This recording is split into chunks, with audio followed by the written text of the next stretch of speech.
Yes, mtazamaji wa Bobezi TV, video iliyotoka kuitazama hapo ni video ambayo inamuonesha mchekeshaji kutoka kwenye kiwanda cha sanaa cha uchekeshaji hapa Tanzania, Madirisha, kama wengi ambao wanamfahamu hivyo kwa sababu tumekuwa tukimfahamu akiwa anachekesha kwa comedy tofauti tofauti, hasa kwenye stand up comedy, kwenye zile comedy za mitandaoni ambazo wanakuwa na post clip kwa kule TikTok, lakini pia kwenye upande wa Instagram. Wengi tunamfahamu Madirisha. And of course, huu unaweza kusema kwamba huu umekuwa ni mwaka wa baraka sana kwa comedians, kwamba umekuwa ni mwaka fulani hivyo mafanikio kwa wao kuweza kuanzisha familia, lakini pia kuweza kufungua kurasa mpya. Alianza Eliudi, akaweza kumvisha mpenzi wake pete, mpenzi wake Beatrice, lakini pia akafuata Mr. Mwanya naye akafanikiwa kupata mtoto.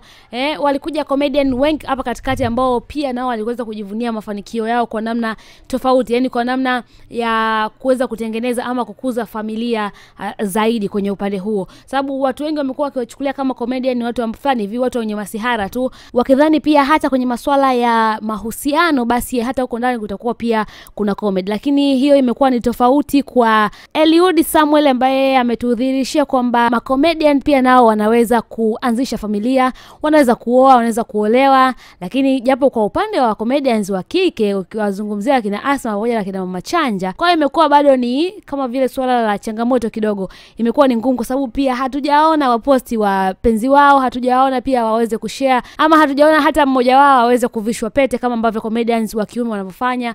Ilikuwa vyema sana kwa upande wa Eliudi kama ambavyo nimekuambia, lakini pia upande wa Mr. Mwanya, lakini pia kwa upande wa leo hii upande wa Madirisha, ambaye naye pia leo amefanikiwa kumvalisha pete mpenzi wake. Hajamtaja jina mpenzi wake, japo ni clips tu ambazo tunaziona baadhi ya comedians ambao wamefika kwenye eneo la tukio, kama Asma Jamida, Mama Chanja, lakini pia Madam Pinky, ambaye ndio huyo amekuwa akifanya naye baadhi ya clips nyingi kule kwenye mtandao wa kijamii, hususan kule Instagram pamoja na TikTok. Ndio wamejaribu kuzishare hizo clips tofauti wakimpongeza Madirisha kwa kuweza kuchukua jiko ama kuweza kumvisha pete na kuchukua step nyingine ama hatua nyingine kimahusiano zaidi. Tuendelea kusubiria, tegemea zaidi kwa comedian wataendelea kutuonyesha mifano hii kwamba huu mwaka 2025 ni mwaka fulani hivi wa baraka, na ni mwaka fulani hivi kwenye mahusiano uko very smart, kwa sababu alianza kwenye upande wa muziki, alianza Juma Jux, ndoa yake imekuwa ni kubwa sana. Of course wasanii wengine wakafuata hapo katikati, lakini pia